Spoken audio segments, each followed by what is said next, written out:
கூட பார்க்கல எங்களுக்கு. இந்த தண்ணி வந்து பார்த்தீங்களா, இந்திரா நகரில் தண்ணி வந்து யார் தலையில் அவங்க வந்து யாரும் க்ளீனாக பண்ணல. ஃபுல்லாக தண்ணி, வீடுக்குள்ளே தண்ணி எங்களுக்கு. ஒரு யார் திருமணம் தான் ஒரு வார்டு நம்பர், அவர் உள்ள வந்து எட்டி கூட பார்க்கலாம். கூட்டம் வேணா வரமாட்டேன், ஃபோன் பண்ணால் அவர் எடுக்க மாட்டேங்கிறாரு.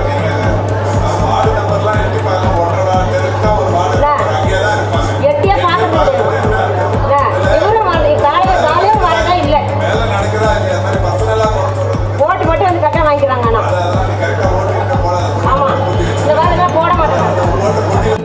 சுகாதாரத்துறை அமைச்சர் மா சுப்பிரமணியம் கலந்து கொண்ட கூட்டத்தில் பெண் ஒருவர் வெள்ள பாதிப்பின் பொழுது திமுகவினர் யாரும் வந்து எங்களை எட்டி கூட பார்க்கவில்லை என்றும், தற்பொழுது ஓட்டிற்காக மட்டும்தான் வருவீர்களா, திமுகவினர் யாருக்கும் இனி நாங்கள் ஓட்டு போட மாட்டோம் என்று மா சுப்பிரமணியம் முன்பாகவே பேசியுள்ளார்.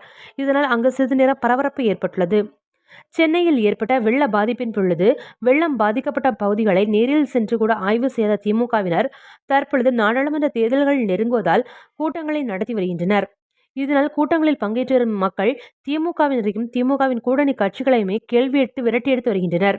இந்நிலையில் அமைச்சர் மா சுப்பிரமணியம் கலந்து கொண்ட கூட்டத்தில் பெண்ணொருவர் நேரடியாக அமைச்சரிடமே ஓட்டிற்காக வந்ததாகவும்,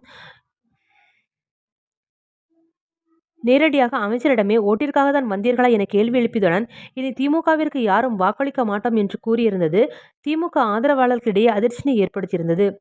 மேலும் இதில் கடுப்பான அமைச்சர் மா சுப்பிரமணியன், உங்கள் ஓட்டை தேவையில்லை என்றும், உங்கள் ஓட்டை பெட்டிக்குள் வைத்து பூட்டிக் கொள்ளுங்கள் என்று நக்கலாக பதிலளித்திருந்தார். இதனால் அங்கு கூடியிருந்த மக்கள் அதிருப்தியை ஏற்படுத்தியிருந்தது. மேலும் திமுகவினர் அந்த பெண்ணினை தொடர்ந்து பேச விடாமல் மைக்கினை வாங்கி அமர வைத்ததால் கூட்டத்தில் சிறிது நேரம் சலசலப்பும் ஏற்பட்டிருந்தது.